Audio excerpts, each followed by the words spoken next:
Right. Hi there, Chris Newman, Truth and Consequences. Let's investigate another topic. We're going to call it Anglophobia after this book. Some friends of mine in Australia, Harry Richardson, Frank Salter, have discovered a social phenomenon they call Anglophobia.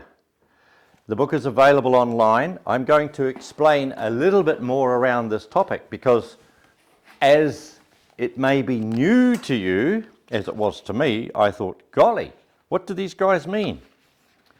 So they are saying that Anglophobia means hostility towards, aversion to, or discrimination against Anglo people.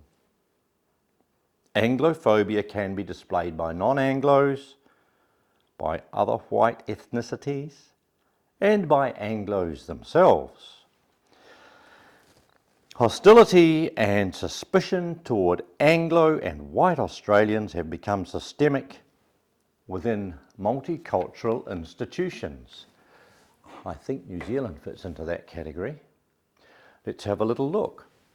So the multiculturalism that is so advocated in New Zealand seems to be a place where non-white folk have a seat at the table, but is there any room for the white people, the Anglo people, who are the Celts, Scots and Irish, the Saxons and the Angles, British and Welsh?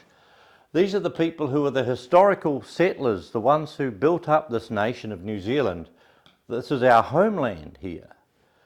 These are our traditions and legacies of the treaty, free speech, freedom of religion, freedom of culture. These traditions and freedoms, which are the legacy and heritage of the Anglo people, are under attack by the multiculturalists. Isn't that interesting? Non-white and some white would use multiculturalism in the practice of attacking Anglophobia. Now you go, where's your proof? Well, I'm going to bring up a few topics, and these I would think of could be seen as symptoms. Racism. White people are racist only. They're the only racists. Non-white people can't be racist, apparently. People who make those statements have obviously never lived in Africa where there is black on black racism. Think about that. Colonialism. Evil. White people brought colonialism to New Zealand. Really? I understand from the history that the tribes were busy colonising each other's lands and fighting each other and for hundreds of years. It was a way of life here. That sort of colonialism was very destructive, whereas the colonialism that came in through the British and through the treaty, which the chiefs and tribes welcomed with open arms, was a great improvement and development on their present circumstances in 1840. And we've seen how that in fact has played in a wonderful way until recent times when we've had this sort of hatred directed against the historical people of the nation. White privilege, goodness gracious me, white privilege. Yeah, that's absolute nonsense, that sort of statement. That statement means that because you're white you have privileges other people don't have. Yeah, right. Well, that is not the case. We know that even in the Parliament there are people of Maori descent who are there in greater proportions than they are in the rest of the population. Western culture, what a terrible thing. Western culture with its democracy, its freedom, clean water, flushing toilets, the marvellous English language, all these other blessings. Christianity, the world's worst religion, except it's brought more justice, more freedom, more peace to the world than anything. You could say, yes, it's had its own wars, and of course it has. But in the scale of things, it can't hold a candle to Marxist, Leninist war. So we know that our Anglophobia situation is linked in with multiculturalism. Now, what is multiculturalism doing? It's setting up social, cultural, political, economic, ideological and educational ideology or a practice which is targeting whitey targeting the white people, the white men and women, their families, their culture, their society for destruction.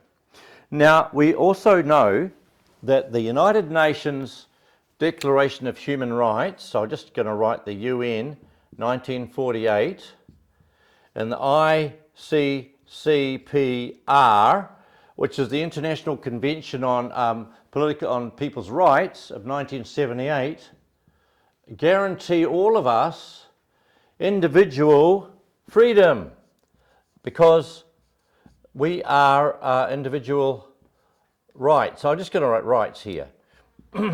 So everybody has these rights, and these are derived from the Anglosphere. These are the rights that come from the traditions of the Anglo people, who were the driving force behind the ending of slavery.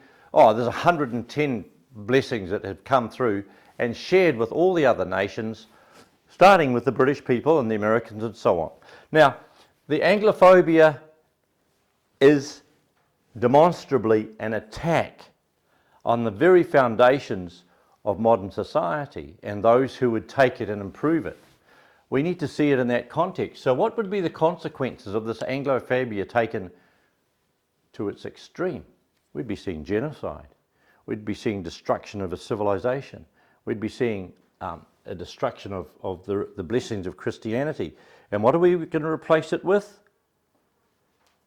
Tribalism, communism, all these other isms that history has proven are the most defective solutions to problems that were caused often by these ideologies in the first place.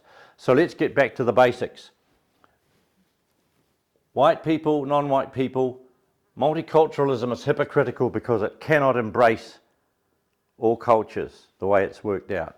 The only system that's fair and equitable is the original system which was established in New Zealand, which is that we are one nation, one people.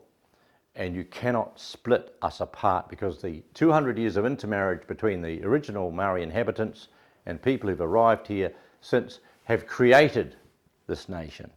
And this nation cannot be divided, and yet that is exactly the attempt that's being made through the multiculturalism, targeting white people and creating this situation of Anglophobia.